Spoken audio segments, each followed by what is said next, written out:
ரக்ஷிதா. நானே கதை சொல்ல போறேன். ஆமா, பழனிங்கிற ஊருக்கே பழனின்னு பேர் வந்ததுன்னு உங்களுக்கு தெரியுமா? வாங்க நான் சொல்றேன், கேளுங்க.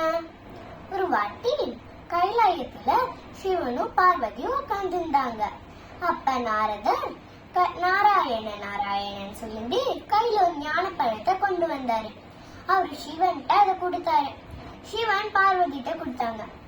அப்ப விநாயகர் முருகனும் மேல இருந்து பறந்து வந்தாங்க.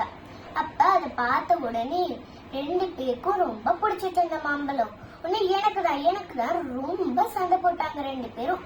உடனே என்ன பண்ண, சிவன் பார்வதி இந்த பழத்தை வெட்டி ஒருத்தருக்கா கொடுக்கலான்னு நினைச்சாங்க.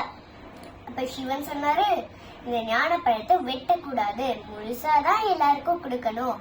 ஏன்னா இது ஞான பழம், இத வெட்டுனா இதோட சக்தி போயிடும் சொன்னாரு. உடனே எல்லாம் பண்றது எல்லாரும் யோசிச்சுட்டே இருந்தாங்க. அப்புறமா சிவன் சொன்னாரு, இந்த உலகத்தை யார் சுத்திட்டு வராங்களோ அவங்களுக்கு இந்த பழம்னு சொன்னாரு. உடனே சரின்னு முருகன் அவசரமா மயில் எடுத்துன்னு உலகத்தை சுத்தி போயிட்டார்.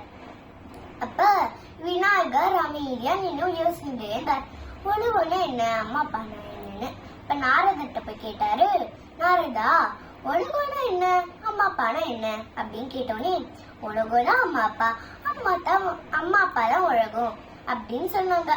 உடனே விநாயகர் சீக்கிரமா போய் அம்மா அப்பாவை சுத்திட்டு முன்னாடி வந்து நின்னு சொன்னாரு, நான் உலகத்தை சுத்திட்டேன், அம்மா அப்பா நீங்க தான் எனக்கு உலகம், நீங்க தான் எனக்கு சாமி அப்படின்னு சொன்னாரு. அப்புறமா சரின்னு அந்த ஞான பழத்தை விநாயகருக்கு கொடுத்தாங்க.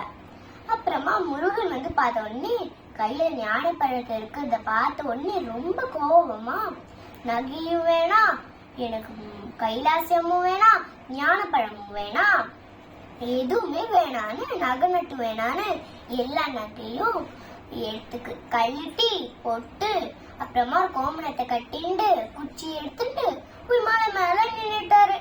அப்புறமா என்ன சொன்னாலும் வரல. ஔவையார் வந்து, நீ கோச்சுக்காத அம்மா பாட்டன்னு அவ்வளவும் சொல்லி அவ்வளவும் பாடினாங்க. ஆனாலும் எதுவுமே கேட்கல அவரு. அப்புறமா மலை மேல போய் நின்னுட்டாரு. அப்புறமா ஏன் எனக்கு அம்மா அப்பா பழம் எல்லாம் கொடுக்கல, அவங்க கொடுத்தருக்கு என்கிட்ட தகுதி இல்லையா அப்படின்னு கேட்டாரு. அப்பதான் ஔவையார் ஒரு பாட்டு பண்ணாங்க. பழம் நீ அப்பா, ஞான பழம் நீ அப்பா, தமிழ் ஞான பழம் நீ அப்பா அப்படின்னு ஒரு பாட்டு பண்ணாங்க. அப்புறமா கொஞ்சமா மட்டும் கொஞ்சண்டு. அப்புறமா பார்வதி வந்து சொன்னாங்க, முருகா நீ பழத்துக்காக ஆசைப்பட்டு கோச்சுன்றதால இந்த ஊரு பேரு இனிமேல இருந்து பழம் நீ அப்படின்னு சொன்னாருங்க. அப்புறமா சரின்னு கொஞ்சம் குறைஞ்சுது கோவம். அப்புறமா அவங்க பார்வதி சொன்னாங்க, குன்றில் இருக்கும் இடம் எல்லாம் குமரன் இருப்பான் அப்படின்னு சொன்னாங்க.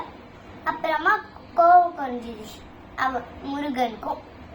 அப்புறமா ஔவையார் பாட்டு பாடினாங்க. பழனின்னு வந்த ஊரு பேருதான் பழனி. இப்ப தெரிஞ்சிச்சா? இதான் பழனின்னு வந்த ஊரு பேரு கதை. தேங்க்யூ.